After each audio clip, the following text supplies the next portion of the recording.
여러분, 오늘은 교회로 그 세 번째 시간입니다. 여러분, 우리가 그 네 번의 주일을 통해서 우리 교회의 꿈과 비전이 무엇인지, 우리 교회의 존재가 무엇인지, 우리는 어떻게 살아야 하는지, 우리 교회의 사명은 무엇인지를 함께 나눕니다.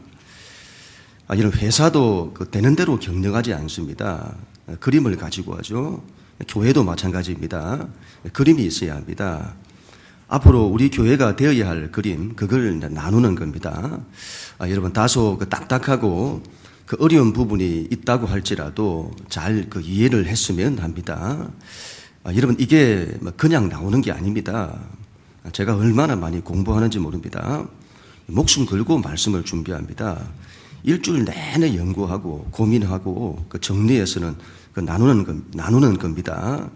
이런 재미있게 하려면 일주일 내내 예화 찾고 재미난 유머 찾고 그렇게 해서 설교할 수 있습니다.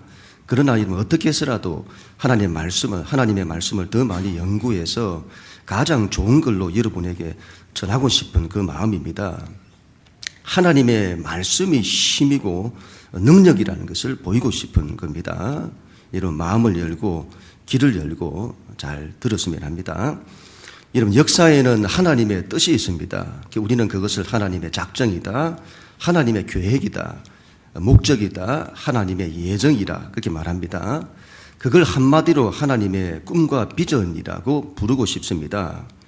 하나님의 역사에 대한 꿈과 비전은 다른 것이 아닙니다. 사람의 구원입니다.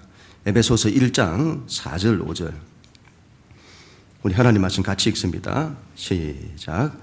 곧 창세전에 그리스도 안에서 우리를 택하사 우리로 사랑 안에서 그 앞에 거룩하고 흠이 없게 하시려고 그 기쁘신 뜻대로 우리를 예정하사 예수 그리스도로 말미암아 자기의 아들들이 되게 하셨으니. 아멘. 우리를 하나님의 아들들이 되게 하여 하나님과 사랑으로 하나 되게 하는 것, 그리고 천국을 이루는 것, 그걸 구원이라고 합니다. 여러분, 하나님의 모든 관심은 여기에 있습니다. 사람의 구원이죠. 그래서 여러분, 성경을 구원의 책이라고 합니다.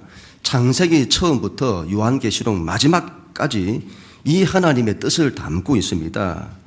인류 역사의 모든 초점도 여기에 있습니다. 사람에 대한 구원입니다. 역사가 여러분 저절로 되었다고 하는 사람들이 있습니다. 어떤 목적 없이, 역사는 어떤 목적 없이 그때의 상황에 따라서 이렇게 흘러가고 저렇게 흘러가고 그렇게 생각을 하죠. 여러분, 그렇지 않습니다. 그렇지 않다는 걸 성경이 말하는 겁니다. 유발 하랄이라는 사람이 호모 데우스라는 책에서 인간의 욕망의 끝이 어디에 있는지를 밝힙니다. 바로 데우스, 신이 되는 데 있다고 합니다. 이 사람의 책이 비판받을 만한 반기독교적인 많은 부분을 담고 있습니다만은 인간의 본성이 무엇인지, 인간이 뭘 추구하는지를 잘 밝혔다고 봅니다. 그 인간이, 신이 되고자 하는 이 인간이 지금 새로운 인류를 창조하려고 합니다. 바로 AI 로봇과 같은 인류죠. 인공지능을 가진 로봇입니다. 인간이, 이 신이 되고자 하는 인간이 자기 형상을 닮은 새로운 인류를 만들려고 하는 겁니다. 그 일을 계획하고 목적하고 그걸 위해서 얼마나 노력하는지 모릅니다. 여러분, 이거 그냥 놔두면 저절로 만들어지지 않을까요? 사람도 저절로 만들어졌다고 하잖아요. AI 로봇도 저절로 만들어지지 않을까요? 여러분, 어떻게 인간이 저절로 만들어집니까? AI 로봇과 비교 불가능할 정도로 복잡한 이 인간이 어떻게 저절로 만들어집니까? 그들도 자신들이 계획하고 디자인해서는 신인류를 만들잖아요. 인간도 마찬가지입니다. 하나님이 계획하시고 디자인하신 겁니다. 역사도 마찬가지입니다. 하나님의 뜻에 의해서 흘러가요. 그걸 성경이 밝히잖아요. 하나님의 계획에 의해서 만들어져 가는 겁니다. 역사를 하나님의 뜻으로 이해하는 것은 대단히 중요합니다. 그래서 그 역사를 보면 하나님의 그림이 보이기 때문이죠. 특별히 성경에 나타난 구속사를 잘 배워야 합니다. 거기에 하나님의 꿈과 비전이 나옵니다. 앞으로의 미래는 어떻게 될까요? 단언컨대 하나님의 그림대로 될 겁니다. 교회는 여러분 이 하나님의 꿈과 비전에 마음을 같이해야 합니다. 여러분 이 시대의 물결, 세상의 문명과 문화라고 하는 이 시대의 물결을 타지 마시고 하나님의 역사의 물결을 타야 합니다. 바로 사람에 대한 구원입니다. 사람에 대한 구원을 위해서는 반드시 해결해야 할 문제가 있는데 그것은 바로 인간의 이 피조성입니다. 그 피조성이 만들어내는 한계, 바로 죄의 문제죠. 창세기 2장 16절 17절 우리 같이 한번 읽습니다. 시작. 여호와 하나님이 그 사람에게 명하여 이르시되 동산 각종 나무의 열매는 내가 임의로 먹되 선악을 알게 하는 나무의 열매는 먹지 말라. 내가 먹는 날에는 반드시 죽으리라 하시니라. 아멘. 인간에게, 창조된 인간에게 모든 게 다 허락되는데 한 가지가 허락되지 않습니다. 바로 선악을 알게 하는 나무의 열매를 먹지 말라는 겁니다. 인간의 한계성을 말하죠. 한계성. 그건 너가 감당할 수 없다. 인간은 그 피조성의 한계 때문에 선과 악을 온전히 알 수 없습니다. 선을 알아도 선을 만들어낼 수 없고 악을 알아도 악을 해결할 수 없습니다. 이건 여러분 인류의 역사를 보면 틀림이 없습니다. 선악과를 먹지 말라고 하는 것은 다른 게 아닙니다. 우리를 위해서입니다. 그걸 먹으면 너희가 죽는다는 거죠. 모든 죄가 거기서부터 세상에 들어오게 된다. 그리고 그 죄로 인해 너희는 고통을 겪게 될 것이고 너희는 하나님을 잃게 될 거다. 그 죄로 인해 너희는 죽게 될 거다. 그런 말씀이죠. 여러분 세상의 모든 문제는 죄로부터 나옵니다. 우리는 죄라고 하면 도덕적이고 윤리적인 것을 먼저 떠올리는데 이런 그렇지 않습니다. 죄라고 하는 것은 인간이 그 자유를 가지고 하나님을 떠나서 자기 마음대로 사는 걸 말합니다. 하나님을 떠나 있는 상태를 죄의 상태라고 하죠. 이걸 인간 소외라 합니다. 인간 소외. 그리고 하나님을 떠나 자기 마음대로 사는 걸 죄의 행위라고 합니다. 하나님을 떠난 인간은 자기 중심적인 사람이 됩니다. 모든 것을 이기적으로 사용합니다. 그리고 교만한 위치에 있게 됩니다. 늘 다른 사람보다 더 높은 위치에서 사람들을 판단하고 정죄합니다. 그리고 인생이 부족과 결핍에 시달립니다. 결핍된 존재. 우리 존재 안에서 하나님을 잃은 텅 빈 공간이 있는데 그걸 다른 것으로 채우려고 끊임없이 욕망합니다. 세상에 여러분 모든 문제는 여기서부터 다 나오는 겁니다. 이런 질문을 할지 모르겠습니다. 그런 인간의 한계성을 알면서 왜 사람을 창조하시냐 하는 겁니다. 지난 시간에 이 점을 잠깐 나누었죠. 생명에 대한 가치 때문입니다. 생명이 그렇게 귀한 겁니다. 그 말로 다 할 수가 없습니다. 하나님이 전능하시다면 죄를 못 짓게 만들면 될 것 아닙니까? 그렇게 말할지 모르죠. 왜 그렇죠, 여러분? 그럼에도 불구하고 왜 창조하시죠? 자유 때문이죠. 인간이 그토록 외치는 자유, 이것 없으면 죽는다고 외치는 자유, 하나님조차도 거부할 수 있는 자유, 그 자유를 왜 허락하실까요? 그게 없으면 사랑이 성립이 안 되는 겁니다. 사람을 로봇처럼 만들지 않겠다는 거죠. 사랑하는 존재로 만들고 싶어 하시는 겁니다. 하나님이. 그 자유가 만들어내는 필요불가이라는 것이 바로 인간의 피조성이 만들어낼 수밖에 없는 죄의 문제인 겁니다. 그 인간을, 그 피조성의 한계 가운데 있는 그 인간을 구원하여 하나님의 아들들을 만드시겠다는 겁니다. 그래서 하나님이 창세기 처음부터 인간의 타락과 함께 구원받을 수 있는 길도 함께 열어주시는 겁니다. 창세기 3장 15절. 내가 너로 여자와 원수가 되게 하고 내 후손도 여자의 후손과 원수가 되게 하리니 여자의 후손은 내 머리를 상하게 할 것이요 너는 그의 발꿈치를 상하게 할 것이라 하시고, 이걸 최초의 복음이라고 하죠. 하나님이 사람에게 주신 구원의 약속입니다. 여자의 후손이 올 거다. 그 후손이 사단의 권세를 깨뜨리고 죄의 문제를 해결할 거다. 이 여자의 후손이 바로 예수 그리스도인 겁니다. 이 언약을 붙들라 하는 거죠. 이 언약을, 이걸 붙들면 내가 산다. 왜 여러분 하나님께서 이렇게 하시는 것인지 모르겠습니다. 사람이 여러분 자기 힘으로 죄의 문제를 해결하면 될 것 아닙니까? 자기 힘으로 죄의 문제를 해결하면 될 것 아닙니까? 하나님의 도움은 필요 없습니다. 우리의 문제는 우리가 해결합니다. 인간이 못할 것이 어디에 있습니까? 과연 그럴까요? 과연 그럴까요? 여러분, 사람이 여러분 죄의 문제를 해결할 수 있을까요? 그렇지 않습니다. 죄의 문제는 여러분 인간의 능력 밖의 일입니다. 절대로 해결 못합니다. 로마서 7장 24절 우리 같이 읽습니다. 시작. 오라 나는 공고한 사람이로다. 이 사망의 몸에서 누가 나를 건져내랴. 아멘. 오라 나는 공고한 사람이로다. 이런 모든 인류의 이 단식 소리죠. 모든 인류의 단식이 여기에 있습니다. 사람이 자기 힘으로 자기를 구원할 수 없는 데서 나오는 단식입니다.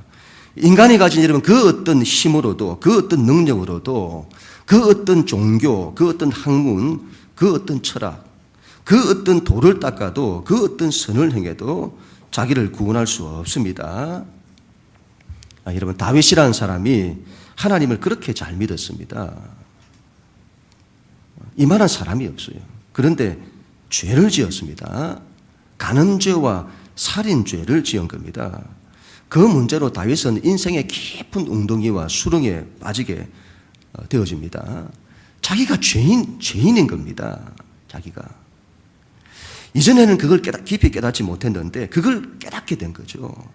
그리고 그 문제를 해결해 보려고 백방으로 노력합니다.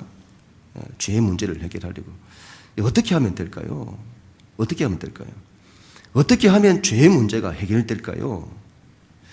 천천의 순종과 만만의 기름을 드리면 될까요? 하나님 앞에 엄청난 예배를 드리고 헌신을 드리면 될까요? 사회봉사를 열심히 하면 될까요? 어려운 사람들 많이 도와주면, 착한 일 많이 하면 이 죄의 문제가 해결될까요? 감옥에 가서 여러분 죄값을 치르고 나오면 죄가 없어지는 것일까요?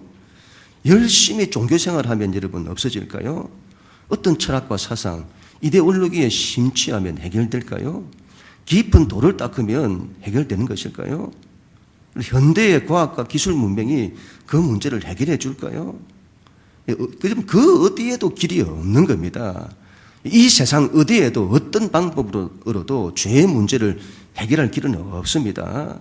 그래서 다윗은 눈물로 회개하며 하나님의 은혜만을 바라는 겁니다. 그리고 구원자를 바라는 겁니다. 구원자를. 자기의 문제를 해결해 줄 그 구원자를. 한 부자 청년이 예수님께 나와왔습니다. 내가 무슨 선한 일을 행하면 구원을 받을 수 있습니까? 그렇게 질문하죠. 이 부자 청년은 자기가 무슨 선한 일을 하면 구원을 받을 수 있다고 생각을 했습니다. 그때 예수님이 인간이 선할 수 있냐, 그리고 선을 행할 수는 있냐고 그 근본적인 질문을 던지는 거죠. 선이 뭡니까? 선은 사람들마다 상대적입니다. 어디까지가 선이고 어디까지가 악인지 사람은 그걸 알 수 없습니다. 그리고 사람은 선을 행할 수 없습니다. 부자 청년은 선을 행할 수 있다고 생각을 했습니다. 그때 예수님이 그러면 너의 전 재산을 팔아서 가난한 자들에게 주고 넌 나를 따르라. 그렇게 말씀하죠. 얼마나 이게 선한 일입니까? 자신의 전 재산을 팔아 가난한 자들에게 주는 게. 그런데 그 사람이 그걸 못하는 겁니다. 예수님 그 부자 청년의 생각을 깨뜨리시는 거죠. 사람은 선할 수 없다. 그렇다면 여러분, 이 죄의 문제를 어떻게 해결해야 할까요? 구원자가 와야 합니다.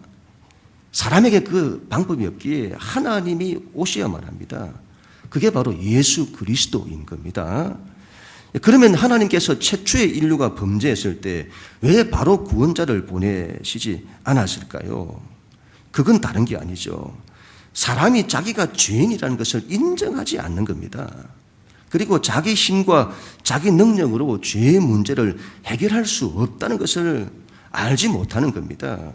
그걸 모르니 구원자의 필요성을 모르는 겁니다. 지금 보세요, 여러분.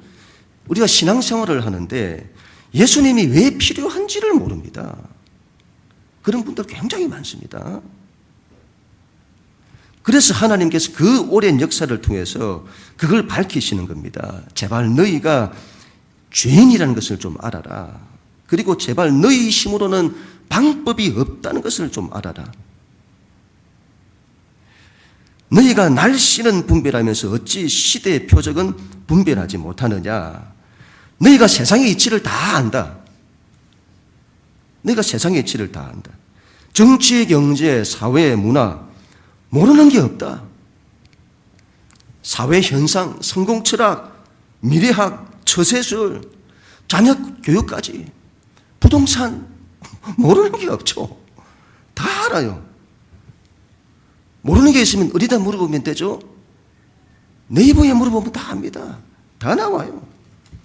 모르는 게 없습니다. 그런데 왜 시대의 표적은 분별하지 못하느냐? 시대의 표적은 분별하지 못하느냐? 지식이 그렇게 쌓이면 이 문제가, 인류의 문제가 해결되냐? 국가 시스템이 바뀌면 문제가 해결되냐? 정권이 바뀌면 문제가 해결되냐? 경제 정의와 성장과 분배에 대한 문제, 그런 게 해결되면 세상 문제가 해결되냐? 세상의 모든 문제가 인간의 자기중심, 인간의 욕망, 죄에서부터 비롯된 것이 아니냐? 인간이 안 바뀌는데 어떻게 세상이 바뀌냐? 시대가 뭘 요구하냐? 세상의 모든 문제가 죄로부터 나왔고 인간이 그 죄의 노예로 있고 거기서부터 우리를 구원해 달라고 외치지 않느냐?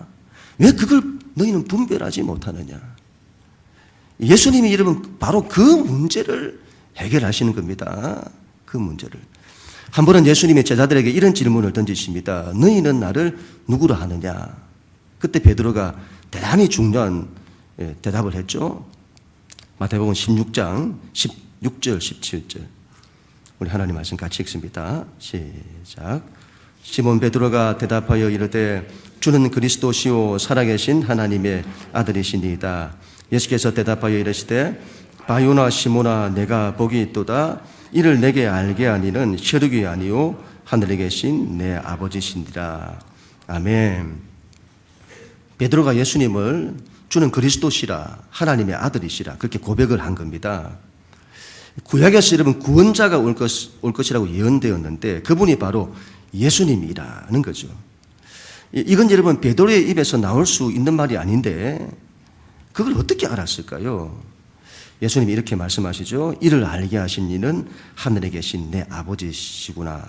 하나님이 그렇게 하셨구나. 그리고는 예수님이 엄청 기뻐하시는 겁니다. 그리고 말할 수 없는 축복을 주시는 겁니다. 그게 대단한 거다는 걸 말이죠. 그걸 고백할 수 있다는 게. 그리고는 그 다음에 중요한 것은 이 다음에 예수님 이상한 말씀을 하세요. 마태복음 16장 21절.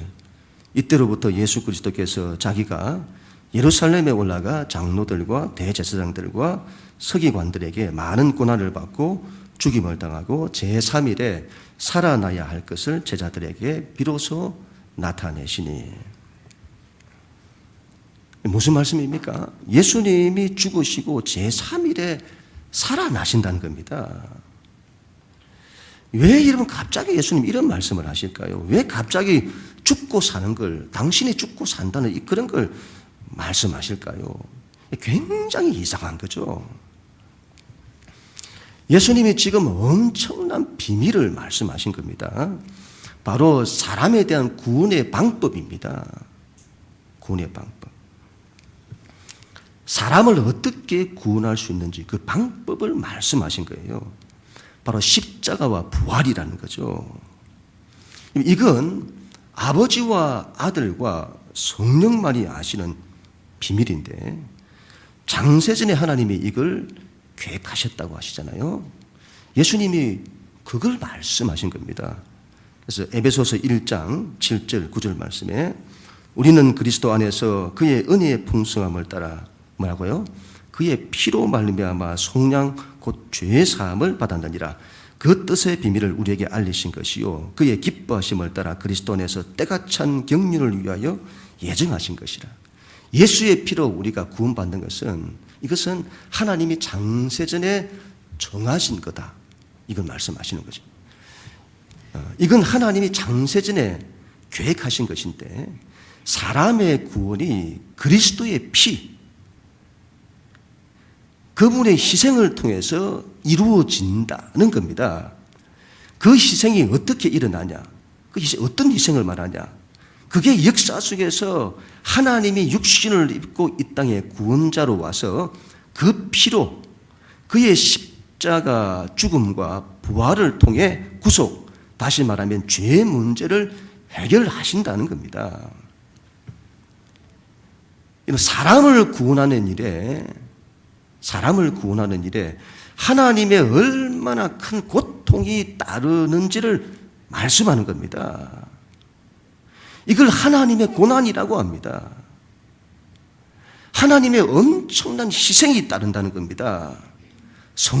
아들 성자가 아버지의 뜻을 이루고자 당신의 목숨을 희생하시는 것이고, 성부가 그 아들의 희생을 감내해야 하는, 그래서 세상을 구원하신다는 겁니다. 그게 그 하나님의 예정하신 바가 역사 속에서 마침내 나타났는데, 그게 뭐냐 하면 예수 그리스도의 십자가와 부활이라는 겁니다. 하나님이 사람을 어떻게 구원하시냐? 그 방법이 바로 십자가와 부활이라는 겁니다. 우리는 이걸 복음이라고 합니다. 복음. 이걸 예수님이 이루신 십자가와 부활, 이걸 약하게 보는 사람이 있습니다. 그렇지 않습니다. 십자가와 부활은 이 세상을 구원하는 하나님의 능력이고 하나님의 지혜입니다.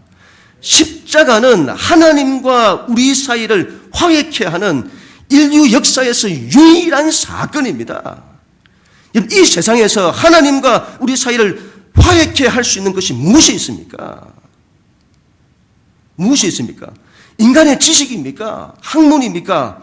종교입니까? 과학기술 문명입니까? 인간의 선행입니까?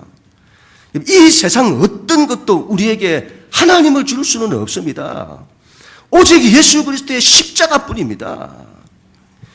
여러분, 예수 그리스도의 십자가가 얼마나 큰 하나님의 능력인지를 알아야 합니다. 이 십자가가 죄의 문제를 해결해요.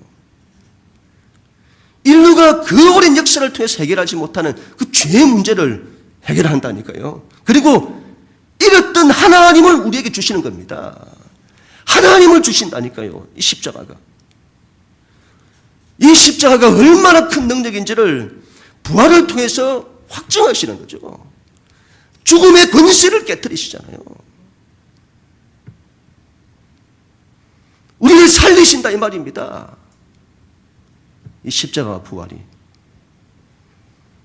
우리 인생에서 가장 큰 문제는 구원입니다. 구원. 이것보다 더 중요한 것이 없습니다. 하나님의 가장 큰 관심이 구원이기 때문입니다. 하나님은 그 일을 위해, 우리의 구원을 위해서 당신의 모든 것을 다 거십니다. 우리도 그래야 합니다. 우리 인생에서 가장 중요한 문제는 구원입니다. 구원입니다. 그 구원의 길이 마침내 역사 속에서 나타났습니다. 바로 예수 그리스도의 십자가 부활이죠. 여러분, 이 예수님을 믿어야 합니다. 이 예수님을 믿어야 합니다. 이 예수님을 믿으면 구원을 받습니다. 인생의 가장 큰 절망인 죄와 죽음의 문제를 해결합니다. 여러분, 예수를 잘 믿어야 합니다. 예수를 잘 믿어야 합니다. 인생에서 이것보다 중요한 게 없습니다. 예수 잘 믿는 것. 돈이 아닙니다, 여러분. 명예가 아닙니다. 건강이 아닙니다. 출세가 아닙니다. 행복이 아닙니다. 성공이 아닙니다. 예수입니다, 여러분. 이 예수. 예수를 믿는 것이 가장 중요합니다. 이게 없으면 여러분 인생 전부가 무너지는 겁니다. 죽는다 이 말이죠. 사도행전 16장 31절 같이 읽습니다. 시작. 이르되 주 예수를 믿으라. 그리하면 너와 내 집이 구원을 받으리라 하고. 아멘. 구원의 가장 기본 단위는 가족 공동체입니다. 너와 내 집이라고 하잖아요. 기독교 신앙은 개인을 중요하게 여기지만 독자적인 개인을 말하지 않습니다. 공동체를 말하죠. 함께. 신앙은 여러분 개인주의를 넘어서야 합니다. 다른 이에게 관심을 가져야 합니다. 가장 가까운 가족부터 가정이 예수를 믿어야 합니다. 예수를 믿는 것은 하늘에 속한 모든 신령한 복입니다. 지금 가정마다 여러분 아이들 문제로 골치를 썩이고 있습니다. 이 어떻게 하면 될까요? 어떻게 하면 될까요? 아이들 문제는 뭘 해도 안 됩니다. 지금 시대는요, 뭘 해도 안 통하는 시대입니다. 아이들이 컨트롤이 안 되죠. 세상의 권세가 얼마나 큰지 지금 믿는 자의 권세를 다 무너뜨리고 있습니다. 인간이 신이 되는 시대, 하나님 없이 사람의 힘으로 다 할 수 있다는 시대. 하나님께서 사람의 그 교만을 심판하실 것입니다. 시대가 자식들의 문제로 쩔쩔매게 될 것입니다. 모든 가정의 문제죠. 자식 문제를 해결하지 못해서 아우성을 칠 겁니다. 그래서는 인간이 아무것도 할 수 없는 존재라는 것을 하나님이 보이실 겁니다. 예수 믿는 것 외에는 방법이 없습니다. 여러분, 예수를 잘 믿게 해야 합니다. 예수 믿는 법을 가르쳐야 합니다. 다른 것에 양보해서는 안 됩니다. 이거 양보하지 마세요, 여러분. 예수를 학원에 양보하고 공부에 양보하고 놀러 가는 것에 양보하고 그렇게 가르치면 안 됩니다. 그러면 그 아이들이 예수를 떠날 겁니다. 예수보다 인생의 성공이 더 중요하고 예수보다 성적이 더 중요하기 때문이죠. 예수를 안 믿을 겁니다. 세상의 가치를 위해서 예수를 포기할 겁니다. 예수를 믿게 해야죠. 예수를. 인생에서 이것보다 더 중요한 게 없습니다. 이게 되면 다 됩니다. 제대로 안 믿어서 그렇죠. 교회는 여러분 예수님과 한 몸입니다. 예수님은 십자가의 길을 걸으셨고 부활의 능력으로 사셨습니다. 그래서 교회도 그래야 되죠. 우리가 그래야 합니다. 예수님처럼. 마지막으로 마태복음 16장 24절 같이 읽습니다. 시작. 이에 예수께서 제자들에게 이르시되 누구든지 나를 따라오려거든 자기를 부인하고 자기 십자가를 지고 나를 따를 것이니라. 아멘. 우리 믿는 자들은 십자가의 길을 가야 합니다. 우리 예수님처럼 십자가의 길, 자기를 위해 살지 않고 타인을 위해 살아야 합니다. 예수 믿는 자들은 사람 사랑할 줄 알고 사람 위할 줄 알고 낮아질 줄 알고 섬길 줄 알고 희생할 줄 알고 그래야 합니다. 이 구원의 길은 희생에 있습니다. 희생에. 비밀이죠. 하나님의 창세전에 계획하신 인간을 살리는 구원의 방법입니다. 희생. 이게 자기를 살리고 가정을 살리고 세상을 살리죠. 반드시 희생할 줄 알아야 합니다. 이게 하나님의 아들들의 길입니다. 하나님의 아들들이라면 사랑하는 사람이어야 하고 희생할 줄 아는 사람. 교회도 그래야 됩니다. 교회는 사랑이 가득해야 합니다. 그리고 한 영혼을 구원하고자 해야 합니다. 그 일에는 반드시 자기 희생이 따라야 합니다. 이게 복입니다, 여러분. 이게 복인 줄 알고 이게 능력인 줄을 알아야 됩니다. 이 길을 걸으면 자기가 살아요. 다른 일을 살립니다. 생명을 오게 합니다. 생명나무의 열매를 먹게 된다 이 말이죠. 생명이 만들어내는 모든 복을 다 누린다. 살리는 방법이죠. 희생. 저희 집 큰아이가 이번에 그 단기 선교를 떠났습니다. 제가 가라고 한 게 아니고 지가 간다고 해서 얼마나 대견한지 모릅니다. 지금 고등학교 이제 5학년인데 그 모든 걸 뒤로 하고 어려운 곳으로 가서 고생마다 하지 않고 하나님의 일을 하고 오겠다는 겁니다. 이 큰아이가 자기를 희생하니까, 하나님께 헌신을 하니까 하나님이 역사를 하시더군요. 저희 집에 둘째가 언니 단기 선교 다녀오는 기간 동안에 컴퓨터나 스마트폰으로 엉뚱한 거 안 하겠다는 겁니다. 또 지 이야기 한다고도 나중에 뭐라 할지 모르겠는데, 얼마나 기특한지요. 얼마나 기특한지. 언니의 희생이 동생을 그렇게 만드는 겁니다.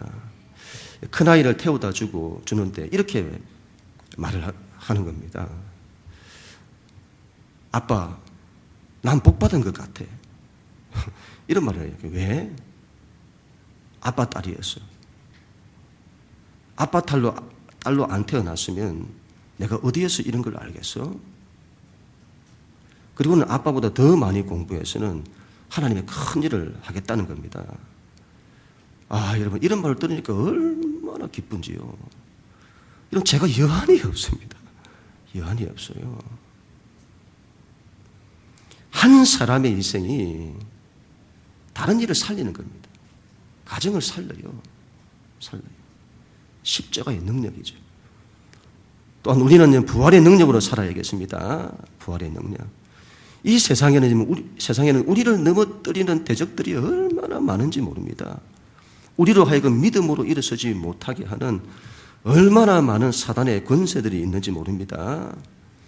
예수를 믿으면 이 모든 것을 이기는 권세가 주어집니다. 여러분, 음부의 권세가 이기지 못한다고 하잖아요. 부활의 능력으로 모든 것을 우리가 이겨야 합니다. 예수님 보세요, 여러분. 우리가 하나님께로 나아가는 걸 방해하는 모든 권세를 우리 예수님 다 깨뜨리세요. 인간의 모든 병과 약한 것들을 고치시죠. 인생에서 부는 바람과 파도를 잠잠하게 하십니다. 모든 환경을 다 이기시는 겁니다. 그리고 영적 세계 귀신들의 역사도 다 깨뜨리십니다. 죽음의 권세까지 이기십니다. 그리고 그 권세를 우리에게 주시는 겁니다. 우리에게. 우리가 여러분 이 권세를 받고 있어요. 그 권세를 사용할 수 있어야 되겠습니다. 제가 목회하면서 제일 안타까운 것이 성도들이 살면서 조금만 바람과 파도가 일어나면 믿음으로 이겨야 되는데 넘어져 버려요.